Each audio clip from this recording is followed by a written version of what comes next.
Hello दोस्तों, आप सभी का स्वागत है आपके अपने यूट्यूब चैनल अकाउंट ट्यूटोरियल में। दोस्तों, जैसा कि हम लोग जो है रेलवे के 3250 प्लस वाली बुक का सेट नंबर 2 जो है कल की वीडियो में देख चुके थे और आज जो है सेट नंबर 3 को देखेंगे।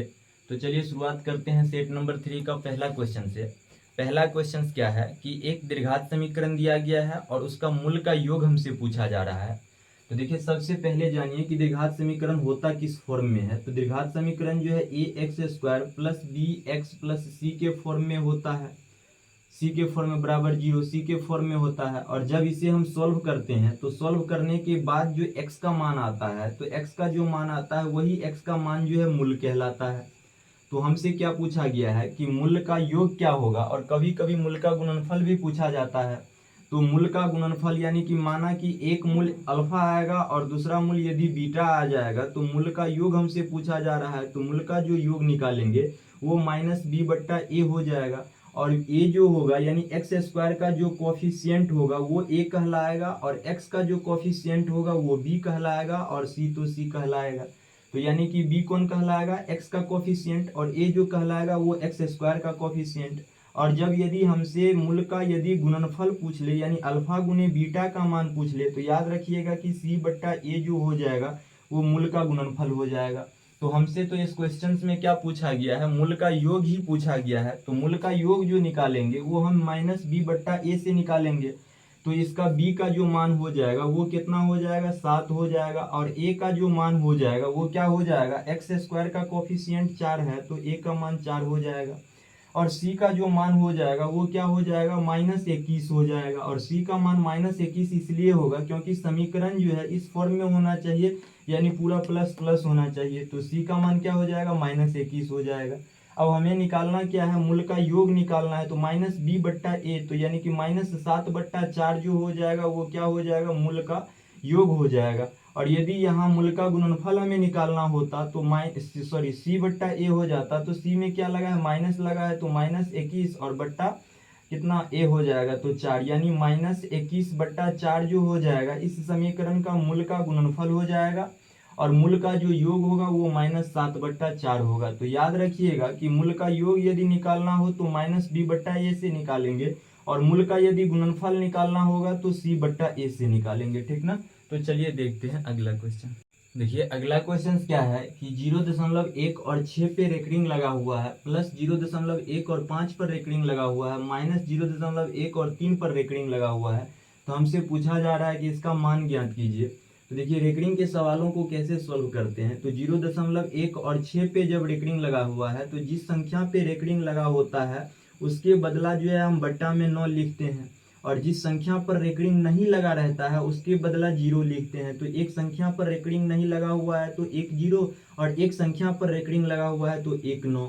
और उसके बाद जिस संख्या पर रेकरिंग नहीं लगा रहता है उसे क्या करते हैं, ऊपर में घटा के लिखते हैं। तो यानी 16 में से 1 को घटाएंगे, फिर प्लस का चिन्ह है तो प्लस का चिन्ह, और फिर उसी तरह यहाँ भी करेंगे यानी कि 15। और उसके बाद एक संख्या पर रेकरिंग नहीं लगा हुआ है जिस संख्या पर, तो उस संख्या को घटा देंगे, यानी 1 पर रेकरिंग नहीं लगा हुआ है तो 1 को घटाएंगे। और बट्टा एक संख्या पर रेकरिंग लगा है तो उसके बदला 1 9, और जिस संख्या पर रेकरिंग नहीं लगा हुआ है यानी कि एक संख्या पर रेकरिंग नहीं लगा हुआ है तो 1 0, फिर माइनस।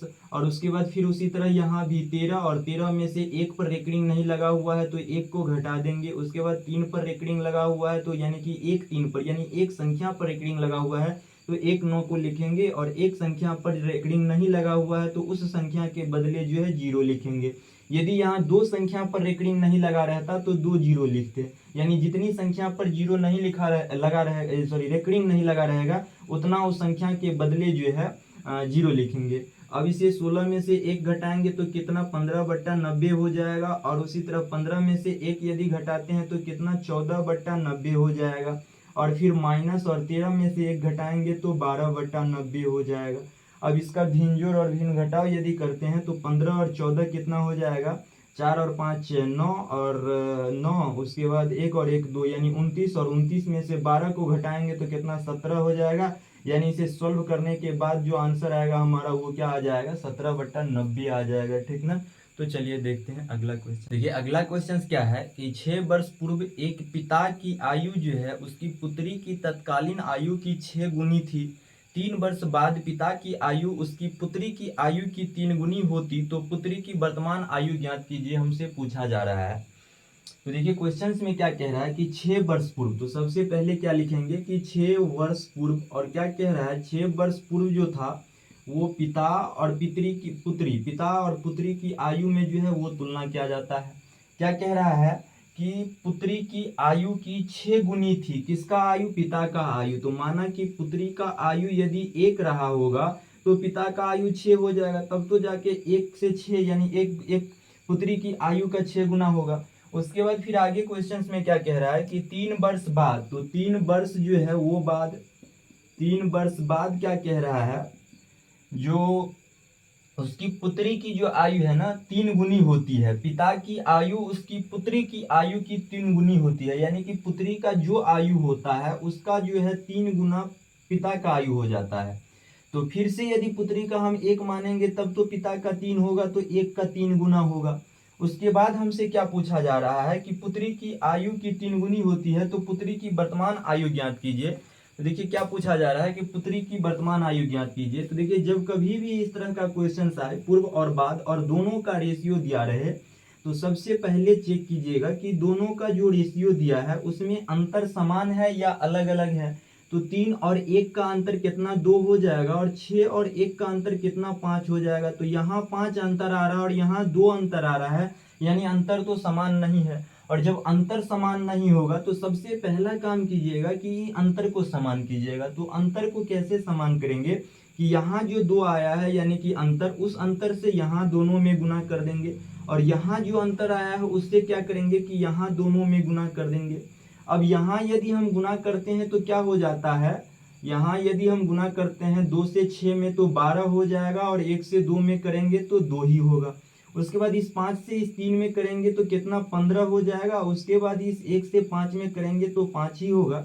अब अंतर निकाल कर देख लीजिए, अंतर क्या हो जाएगा, समान हो जाएगा। 12 और 2 में अंतर कितना, 10 आ रहा है। 15 और 5 में अंतर कितना, 10 आ रहा है। अब तो अंतर समान हो गया, पहला काम यानी कि अंतर समान करेंगे। और दूसरा काम हम क्या करेंगे कि सबसे पहले, अब दूसरा काम जो करेंगे कि वो रियल आयु का अंतर पता करेंगे। ये तो रेशियो में आयु का अंतर था, अब यहाँ से जो है हम रियल आयु में अंतर पता करेंगे। तो अब रियल आयु में अंतर कैसे पता करेंगे कि जब कभी भी पूर्व और बाद का चर्चा हो, यानी कि पूर्व और बाद का चर्चा हो, तो हम प्लस करके यानी कि ऐड करके जो है रियल आयु में अंतर पता करेंगे। यानी 6 और 3 कितना हो जाएगा, 9 हो जाएगा। यानी कि रियल आयु में जो दोनों का अंतर है पिता और पुत्री का, वो कितने वर्ष का, 9 वर्ष का है। तो याद रखिएगा कि इसके लिए 4 कंडीशन बनता है। एक तो कभी कभी पूर्व और बाद पूछता है, तो पूर्व और बाद पूछे तो क्या करेंगे कि दोनों को ऐड कर देंगे तो हमें रियल आयु का अंतर मिलेगा। या आपसे बाद और पूर्व पूछ ले, यानी या बाद या पूर्व पूछ ले, तो फिर भी क्या करेंगे, ऐड करेंगे तो हमें रियल आयु का अंतर पता चलेगा। या आपसे पहले और पहले दिया रहे ना, पहले और पहले यानी दोनों समान दिया रहे, तो उस स्थिति में क्या करेंगे कि घटाएंगे तो अंतर मिलेगा। और फिर बाद यानी कि फिर क्या है, दोनों बाद ही है, यानी दोनों समान है। तो दोनों जब समान रहेगा तो क्या करेंगे, घटाएंगे तो रियल आयु पता चलेगा, रियल आयु में अंतर पता चलेगा। और जब दोनों अलग अलग होगा यानी बाद पूर्व होगा या पूर्व बाद होगा तो ऐड करेंगे तो रियल आयु में हमें अंतर चलेगा पता, ठीक ना। तो यानी कि पिता और पुत्री के रियल आयु में जो अंतर है वो कितना है, 9 वर्ष है। अब 9 वर्ष है तो यहाँ से हमें क्या पूछा जा रहा है कि पुत्री की वर्तमान आयु क्या है। तो हमसे पूछा जा रहा है पुत्री की वर्तमान आयु क्या है। तो यहाँ देखिए 2 आया था और यहाँ कितना आया है, 5 आया है। तो 2 और 5 में दोनों का कितना अंतर है, 3 का अंतर है। 2 और 5 में 3 का अंतर है, और यहाँ से रियल आयु में कितने का अंतर है, 9 का अंतर है। तो 3 बराबर क्या, 9 हो जाएगा। 3 से कटेगा 9 यानी कि अनुपात 1 का मान कितना, 3 हो जाएगा। और हमसे पूछा जा रहा है पुत्री का वर्तमान आयु। तो जब अनुपात 1 का मान 3 होगा तो अनुपात 5 का मान निकालने के लिए क्या करेंगे, 5 गुना 3 यानी कि 15 हो जाएगा। और ये 15 वर्ष जो है कितने, ये 15 वर्ष जो आयु आया है हमें वो 3 वर्ष बाद, यानी कि आज से 3 वर्ष बाद, यानी कि वर्तमान उम्र से 3 वर्ष आगे का आयु आया है। तो ये 15 वर्ष, तो जब वर्तमान से आज यानी कि आज से 3 वर्ष आगे का 15 वर्ष है, तो इसमें से यदि हम 3 वर्ष घटा देंगे तो आज पर पहुंच जाएंगे, यानी कि वर्तमान आयु हमें मिल जाएगा। यानी 15 में से 3 को घटाएंगे तो कितना, 12 हो जाएगा। यानी कि वर्तमान आयु कितना है, 12 हो जाएगा। अब इसी में यदि पिता का निकालना होता तो पिता का कैसे निकालते हैं कि 12 और 15 में अंतर यदि करते तो कितना हो जाता, अनुपात 3 आता, और 3 बराबर क्या 9 हो जाएगा, तो 3 यानी कि अनुपात 1 का मान कितना हो जाएगा, 3 होगा। और हमें पिता का निकालना है तो पिता का 15 रेशियो है, और 15 रेशियो है तो क्या करेंगे, 15 गुना 3 करेंगे, क्योंकि रेशियो 1 का मान 3 है तो रेशियो 15 का मान निकालने के लिए गुना करेंगे, 15 तिया 45 हो जाएगा। और ये 45 वर्ष क्या है कि आज से 3 वर्ष आगे, यानी आज से 3 वर्ष बाद का ये उम्र है, तो इसमें से यदि 3 वर्ष घटा देते हैं तो 42 वर्ष हो जाएगा, यानी 42 वर्ष जो हो जाएगा वो क्या हो जाएगा, पिता का वर्तमान उम्र हो जाएगा। यदि यहाँ से आप निकालना चाहिएगा तो यहाँ से भी रेशियो को क्या कीजिएगा, पहले रियल में कन्वर्ट कीजिएगा, और रियल में कन्वर्ट करने के बाद क्या हो जाएगा, यहाँ से जो आयु आएगा वो 6 वर्ष पहले का आएगा, यानी आज से 6 वर्ष पीछे का आएगा। तो वर्तमान आने के लिए क्या करेंगे कि यहाँ जो भी आएगा उसमें क्या कीजिएगा कि 6 वर्ष को ऐड कीजिएगा, तो फिर क्या आएगा, वही आएगा जो यहाँ आया था, ठीक ना। तो चलिए देखते हैं अगला क्वेश्चन। देखिए अगला क्वेश्चन क्या है कि 2 अंकों वाली ऐसी संख्या की संख्या ज्ञात कीजिए जो 2 और 4 दोनों से विभाज्य हो। देखिए क्वेश्चन में क्या पूछ रहा है कि 2 अंकों की ऐसी कितनी संख्या है जो 2 और 4 दोनों से विभाजित हो रहा है। तो देखिए 2 से वैसी संख्या विभाजित होगा जो सम संख्या होगा, और 4 से विभाजित होने वाली संख्या वैसी संख्या माना कि कोई x y z z x माना कि कोई संख्या है, और इस संख्या का यदि लास्ट का 2 डिजिट यदि 4 से विभाजित हो जाता है तो ये पूरी संख्या जो है 4 से विभाजित हो जाएगा। यानी कहने का मतलब किसी भी संख्या का यदि लास्ट का 2 डिजिट 4 से विभाजित हो रहा है तो वो पूरी संख्या जो है 4 से विभाजित हो जाएगा, पहली बात। लेकिन हमसे तो क्वेश्चंस में ये नहीं पूछा जा रहा है कि 2 और 4 से विभाजित होने वाली संख्या, हमसे पूछा जा रहा है कि 2 अंकों वाली ऐसी कितनी संख्या है जो 2 और 4 दोनों से विभाजित हो रहा है। तो जो संख्या जो संख्या 4 से विभाजित होगा वो संख्या 2 से भी विभाजित होगा। और क्यों विभाजित होगा, क्योंकि 4 जो है वो 2 और 2 के ही मिलने से बना है, यानी 2 गुना 2 2 के मिलने से बना है, इसलिए जो संख्या 4 से विभाजित होगा वो संख्या 2 से भी विभाजित होगा। तो याद रखिएगा। लेकिन हमसे पूछा जा रहा है कि 2 अंकों वाली ऐसी कितनी संख्या है जो 2 और 4 से विभाजित है, तो हम सिर्फ 4 से चेक करेंगे, और 4 से इसलिए चेक करेंगे कि जो संख्या 4 से कटेगा वो 2 से भी कटेगा, इसलिए हम 4 से चेक करेंगे। तो 4 से यदि हम चेक करें तो पहला 2 अंक वाली 12 ऐसी संख्या है, 12 से नीचे कोई संख्या आपको नहीं मिलेगा जो 4 से विभाजित होगा, ठीक ना, 2 अंक वाली संख्या। तो 2 अंक वाली 12 पहली ऐसी संख्या है जो 4 से विभाजित होगा, ठीक है। अब इसी तरह कर करके 12 और 4 कितना 16 हो जाएगा, 16 और 4 कितना 20, इसी तरह करके जो है 96 तक 2 अंक वाली ऐसी संख्या है जो 4 से विभाजित होगा। तो अब 4 से विभाजित होने वाली कितनी संख्या है हमसे पूछा जा रहा है। तो याद रखिएगा कि इस तरह जब कभी भी संख्या निकालना हो कि संख्या कितनी संख्या है, तो याद रखिएगा कि संख्या हम लोग कैसे निकालेंगे कि अंतिम संख्या, तो अंतिम क्या है 96 है, और माइनस करेंगे पहली संख्या, तो माइनस यानी कि 12 है, और बट्टा जो हम करेंगे यानी भाग जो देंगे वो हम क्या करेंगे कि अंतर कितना है पद में। तो 4 से कट रहा है तो 4 का अंतर होगा, यदि 5 से कटने वाली संख्या रहता तो 5 का अंतर होता, तो यहाँ तो 4 से कटने वाली संख्या है तो 4 अंतर होगा, तो बट्टा 4 और प्लस क्या करेंगे 1 करेंगे। अब 96 में से यदि 12 को घटाते हैं तो 6 में से 2 घटेगा तो 4, और 9 में से 1 घटेगा तो 8, और 84 में 4 से भाग करेंगे तो कितना हो जाएगा 4 दूनी 8, और 4 1 4, और प्लस 1 को ऐड करना था तो 21, और 1 कितना हो जाएगा 22 हो जाएगा।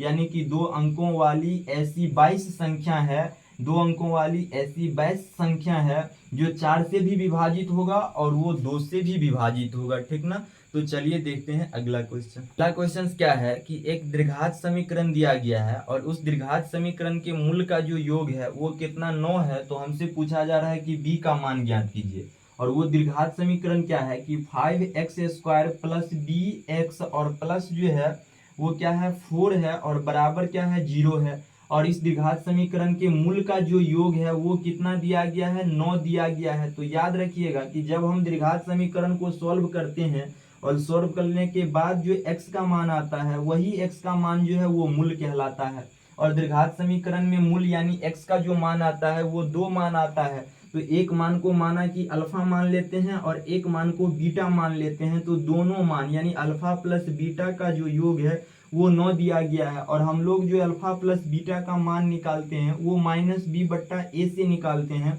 और b जो होता है वो x का कोफिशिएंट, और a जो होता है वो एक्स स्क्वायर का कोफिशिएंट होता है। तो एक्स स्क्वायर का कोफिशिएंट क्या है, 5 है। तो हम क्या लिखेंगे, यहाँ 5 लिखेंगे, सॉरी हमें चाहिए क्या, b चाहिए, तो b, तो यहाँ b ही लिखेंगे, और माइनस में b होना चाहिए फॉर्मूला के अनुसार, और बट्टा a चाहिए हमें, तो a एक्स स्क्वायर का कोफिशिएंट 5 है यानी बट्टा 5, और बराबर इनका योग हम तो निकाल रहे हैं तो माइनस b बट्टा 5 आ रहा है, लेकिन क्वेश्चन के अनुसार कितना आया है, योग 9 आया है, तो बराबर ये भी योग और ये भी योग दोनों बराबर करेंगे। उसके बाद 5 इधर भाग में है उधर जाएगा तो गुना में, यानी 9 पचे 45, कहने का मतलब b का जो मान आएगा वो क्या आ जाएगा, -45 आ जाएगा, ठीक ना। तो याद रखिएगा कि जब कभी भी मूल का योग निकालना होता है तो -b बट्टा a से निकालते हैं, और मूल का यदि गुणनफल निकालना होता है तो मूल का गुणनफल यानी अल्फा इंटू बीटा बराबर जो हो जाएगा वो क्या हो जाएगा, c बट्टा a हो जाता है, ठीक ना। तो चलिए देखते हैं अगला क्वेश्चन। अगला क्वेश्चन क्या है, यदि x बराबर 2 होने पर 5 प्लस एक्स 2x प्लस 7 और 6x प्लस 9 और y समानुपात में है तो y का मान ज्ञात कीजिए। तो देखिए समानुपात का अर्थ क्या होता है कि जब दो अनुपात आपस में बराबर हो जाता है तो उसे हम लोग समानुपात कहते हैं। तो यहाँ क्या दिया गया है कि 5 प्लस 2 दिया गया है, और अनुपात का अर्थ बट्टा भी होता है तो हम बट्टा में भी लिख सकते हैं। तो 5 प्लस 2 और 2x प्लस 7, और दो अनुपात बराबर होना चाहिए तब वो समानुपात कहलाएगा, तो बराबर, उसके बाद क्या हो जाएगा 6x प्लस 9, और बट्टा जो है वो y समानुपात में है। तो हमसे क्या पूछा जा रहा है, y का मान, और x का मान जो है वो क्वेश्चंस में दिया गया है। तो x का मान क्वेश्चंस में कितना दिया गया है, 2 दिया गया है, सॉरी यहाँ क्या हो जाएगा x हो जाएगा, और x का मान 2 दिया गया है। तो x का मान यहाँ यदि 2 रखते हैं तो 5 और 2 कितना 7, और 2 यहाँ रखेंगे तो 2 दूनी 4 और 7 कितना 11 हो जाएगा, बराबर यहाँ 2 यदि रखते हैं तो 6 दूनी 12 और 12 और 9 21 हो जाएगा, तो 21, और बट्टा y का मान तो निकालना ही है। तो 7 से कटेगा 21 3 बार में, और 11 इधर भाग में है उधर जाएगा तो गुना में, यानी y 11 गुना 3 कितना 33, और y इधर आ जाएगा तो y बराबर क्या हो जाएगा 33 हो जाएगा, ठीक ना। तो याद रखिएगा कि समानुपात का अर्थ होता है कि जब दो अनुपात आपस में बराबर हो जाता है तो उसे क्या कहते हैं, हम समानुपात कहते हैं, ठीक ना। तो चलिए देखते हैं अगला क्वेश्चन। अगला क्वेश्चन क्या है कि ए एक साड़ी को 11 दिन में, और बी जो है उसे 20 दिनों में, और सी जो है उसे 15 दिन में पेंट कर सकता है यदि वे स्वतंत्र रूप से काम करते हैं। यदि कार्य पूरा होने तक प्रत्येक विषम वाले दिन पर जो है बी द्वारा ए की सहायता की जाती है, और प्रत्येक सम संख्या वाले दिन पर जो है सी द्वारा ए को सहायता प्रदान की जाती है, यानी ए जो है दोनों दिन काम करेगा, ठीक ना, और ए की सहायता एक दिन बी करेगा तो दूसरा दिन जो है ए की सहायता जो है वो सी करेगा। तो हमसे पूछा जा रहा है कि तो कार्य कितने दिनों में पूरा किया जा सकता है। तो सबसे पहले तो हम पता करेंगे कि टोटल कार्य है कितना। तो देखिए टोटल कार्य कैसे पता करेंगे, तो देखिए ए जो है किसी साड़ी को पेंट करता है 11 दिन में, अब बी जो है उसी साड़ी को पेंट करने में यदि अकेला वो पेंट करेगा तो बी जो है वो 20 दिन लगा देगा। जिस साड़ी को जो है 11 दिन में ए पेंट किया है उसी साड़ी को बी जो है 20 दिन में पेंट करेगा। उसके बाद फिर आगे कह रहा है और सी जो है उसे 55 दिन में पेंट करेगा, और सी कितने दिन में उसी साड़ी को पेंट करेगा, 55 दिन में पेंट करेगा। अब यदि हम इन तीनों का जो एलसीएम लेते हैं और जो एलसीएम आएगा वही टोटल वर्क कहलाएगा। तो अब एलसीएम कैसे निकालेंगे, तो देखिए 20 को हम लोग लिख सकते हैं ना कि 4 गुने 5, और उसके बाद 55 को लिख सकते हैं 5 गुने 11। अब इसका एलसीएम क्या हो जाएगा कि 11 यहाँ भी है और 11 यहाँ भी है तो एक 11 लेंगे, 5 यहाँ भी है और 5 यहाँ भी है तो एक 5 ले लेंगे। उसके बाद 4 तो कहीं नहीं है, एक ही 4 है तो 4 ले लेंगे, यानी एलसीएम जो हमारा हो जाएगा वो कितना हो जाएगा 11 पचे 55 और 55 गुने 4 हो जाएगा, यानी 4 पंचे 20 का 0 हाथ में 2 पाँचों के 20 और 2 22, यानी एलसीएम जो हमारा हो जाएगा वो 220 हो जाएगा, यानी टोटल वर्क जो हो जाएगा वो कितना हो जाएगा 220 हो जाएगा।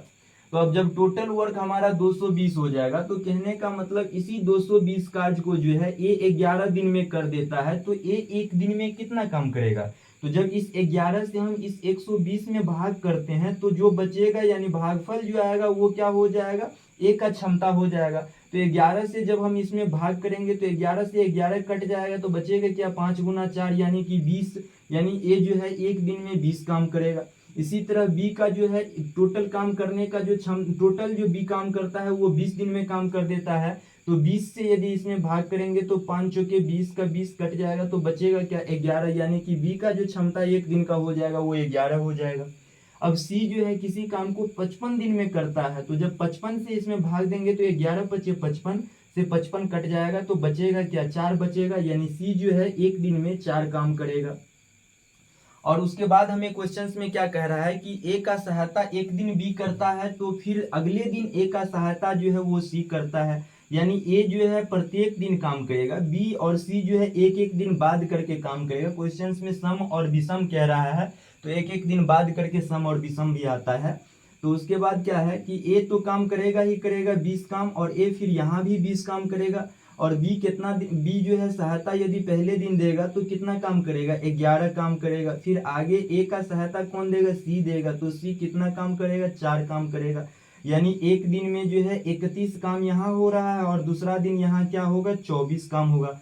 फिर अगले दिन का यदि बात कीजिएगा तो यहाँ क्या आ जाता है बी का बारी आ जाता है, तो फिर बी यदि ए का काम में सहायता करेगा तो फिर क्या हो जाएगा 31 काम करेगा, फिर इसी तरह 24, फिर इसी तरह 31, यानी कि रिपीट करते जाएगा। तो कहने का मतलब क्या हो जाएगा कि 2 दिन में कितना काम हो रहा है, तो 2 दिन में प्रत्येक 2 दिन में जितना काम होगा वो प्रत्येक 2 दिन पर 2 दिन पर इतना काम होते जाएगा, 31 और प्लस 24, तो 4 और 1 कितना 5 हो जाएगा।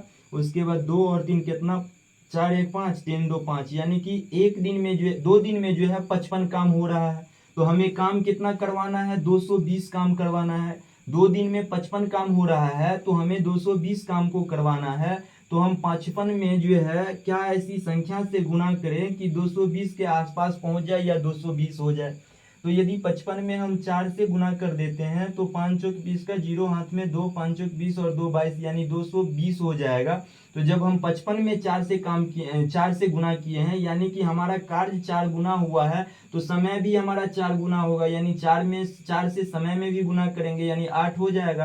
तो कहने का मतलब 8 दिन में जो है वो 220 काम कर देगा, जब ए का सहायता एक दिन बी देगा और दूसरे दिन सी देगा तब, ठीक ना। तो चलिए देखते हैं अगला क्वेश्चन।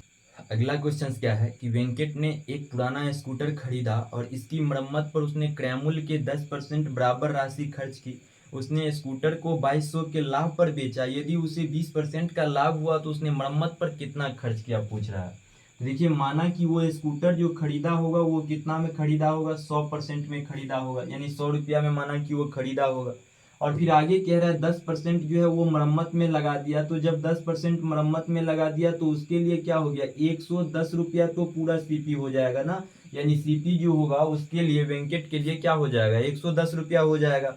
फिर आगे क्या कह रहा है उसने स्कूटर को 2200 के लाभ पर बेचा, यदि उसे 20% का लाभ हुआ, यानी वो जब 2200 में बेच रहा है तो 20% का लाभ हो रहा है। और खरीद कितना में रहा 110 में खरीद रहा है और 20% का लाभ हो रहा है, यानी 20 बट्टा क्या हो जाएगा 100 हो जाएगा, और बराबर क्या हो जाएगा 20 बट्टा 100, यानी 20% लाभ हो रहा है, तो ये राशि क्या हो जाएगा लाभ का राशि हो जाएगा। और टोटल लाभ रुपया में कितना हो रहा है 2200 का हो रहा है।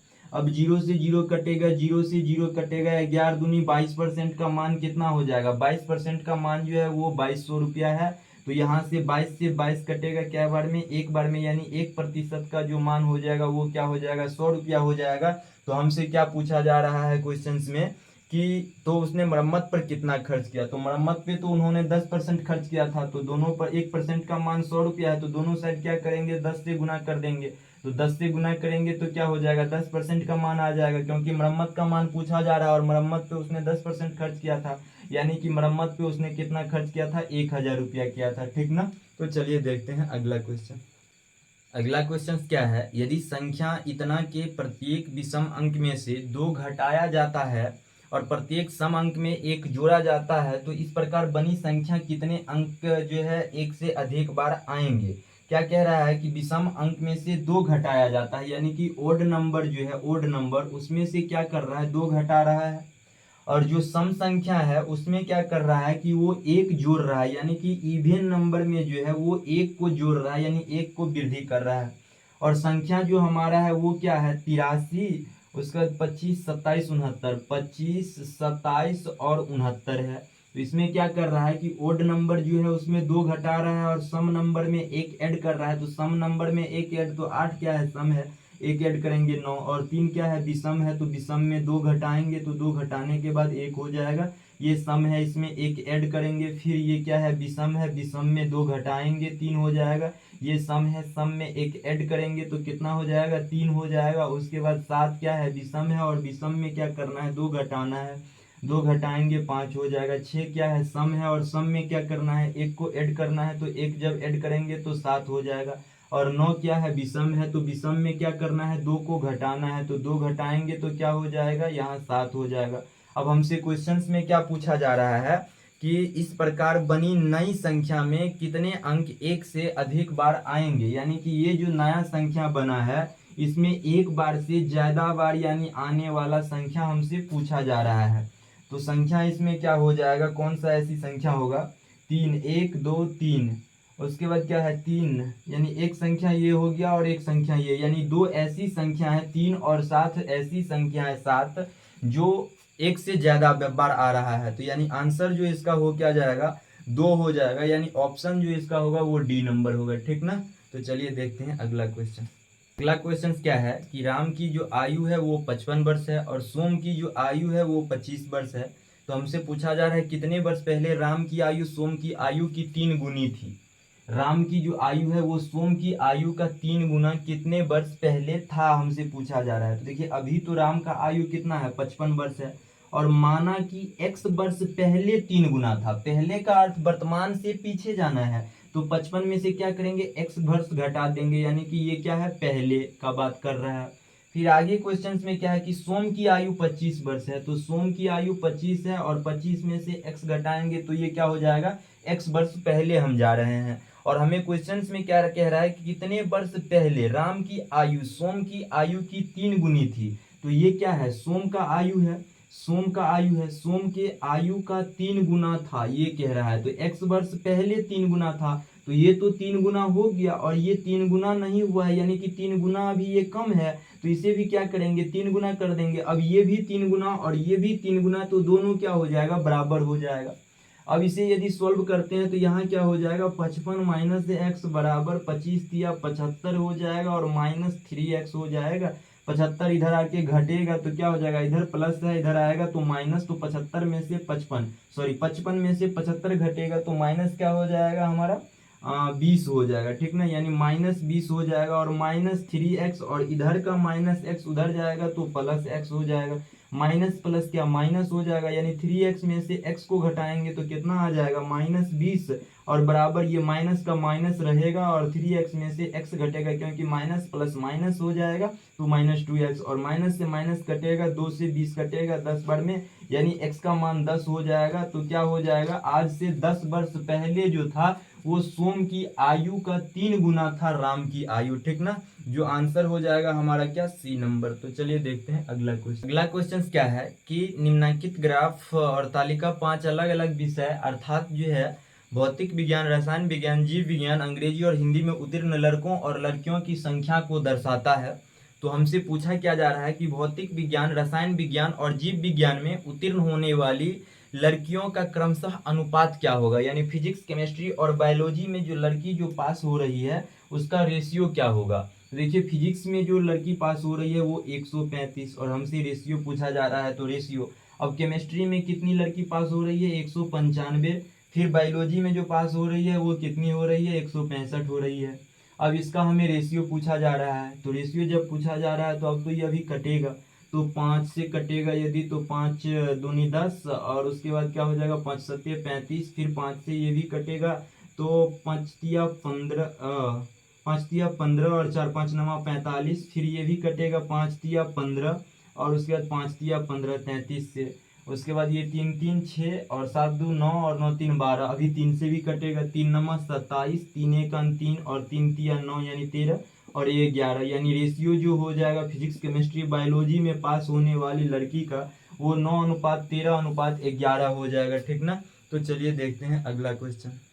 अगला क्वेश्चन क्या है कि 18.5 सेंटीमीटर गुने 12.5 सेंटीमीटर गुने 10 सेंटीमीटर बीमा वाले एक घनाभ को सभी तरफ से पेंट किया जाता है, तो पेंट किए जाने वाले भाग का क्षेत्रफल ज्ञात कीजिए।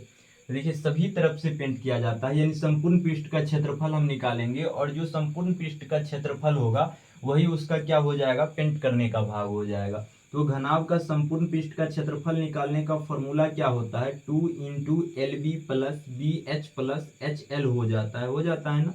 अब देखिए एल बी एच का मान हमें पता होना चाहिए, तो क्वेश्चंस में दिया गया है एल का मान क्या हो जाएगा, 18.5 सेंटीमीटर हो जाएगा।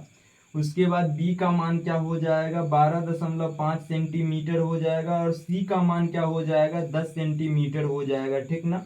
तो इसमें जब रखिएगा तो जो क्षेत्रफल का मान आएगा वही क्या हो जाएगा, इसका पेंट करने का जो है वो भाग हो जाएगा, ठीक ना।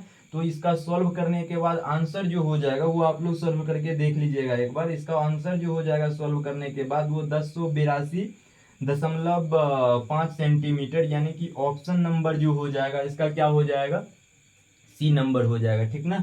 एल के जगह इतना रखिएगा, बी के जगह इतना रखिएगा और सी के जगह इतना रखिएगा और सॉल्व करने के बाद जो है उसका आंसर जो हो जाएगा वो 1082.5 सेंटीमीटर हो जाएगा, ठीक ना। तो चलिए देखते हैं अगला क्वेश्चन। अगला क्वेश्चन क्या है कि प्रत्येक 14 सेंटीमीटर लंबी भुजा वाले एक समबाहु त्रिभुज का क्षेत्रफल ज्ञात कीजिए। देखिए समबाहु त्रिभुज का अर्थ होता है कि वैसा त्रिभुज जिस त्रिभुज का तीनों भुजा बराबर हो उसे क्या कहते हैं, समबाहु त्रिभुज कहते हैं। तो समबाहु त्रिभुज का क्षेत्रफल निकालने का फॉर्मूला होता है कि √3/4 गुने जो हो जाता है वो भुजा स्क्वायर हो जाता है।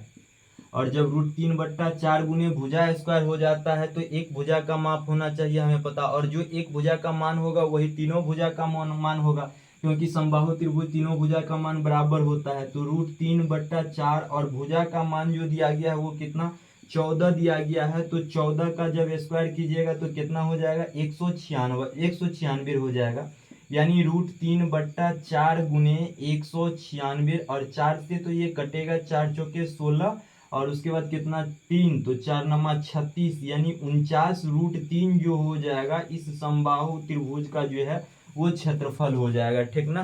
तो चलिए देखते हैं अगला क्वेश्चन। अगला क्वेश्चन क्या है कि दो संख्याओं का जो महत्तम समापवर्तक यानी HCF जो है वो 7 है और उनका लघुत्तम समापवर्तक यानी LCM जो है वो 434 है। तो हमसे, और यदि इनमें से एक संख्या 14 है तो दूसरी संख्या ज्ञात कीजिए, हमसे पूछा जा रहा है।